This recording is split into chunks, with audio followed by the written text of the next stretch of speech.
Ciri-ciri orang yang suka buruk sangka, pertama, dia tidak tahu kejadian yang sebenarnya atau nggak lihat fakta. Biasanya dia tahu cuma dari kabar semata. Jadi dia buruk sangka itu muncul hanya karena mendengar kabar yang dia tidak lihat dengan mata kepala dia sendiri.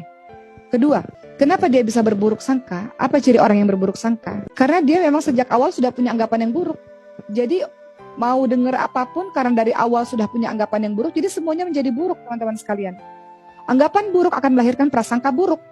Sebaliknya, anggapan yang baik melahirkan prasangka yang baik. Ketiga, cek pada diri kita sendiri, apakah kita termasuk orang-orang yang suka suuzon. Teman-teman, hati-hati. Orang-orang yang suuzon ini bisa saja dia menuduh seseorang dengan apa yang orang itu tidak perbuat. Bisa jadi itu menjadi sebuah fitnah. Wah, itu mengerikan tuh.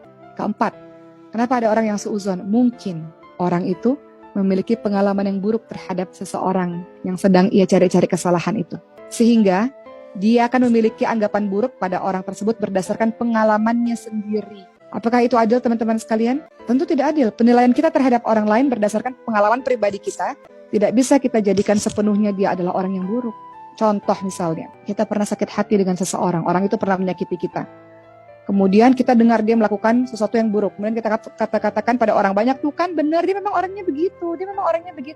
Dan segala sesuatu lainnya. Kita bisa berkata begitu karena kita terluka dengan apa yang dilakukan kepada kita misalnya. Sehingga kita mudah untuk berprasangka buruk, cari-cari kesalahan dan mengibahnya. Tidak adil, teman-teman sekalian. Apa yang kita rasakan karena kita terluka, kemudian membuat kita melakukan sebuah perbuatan yang tidak adil dengan mengatakan dia seluruhnya buruk. Dan akhirnya jadi berprasangka buruk dan menyebarkan keburukan-keburukan atau menyebarkan ghibah kepada orang lain. Hanya karena sakit hati kita sendiri misalnya.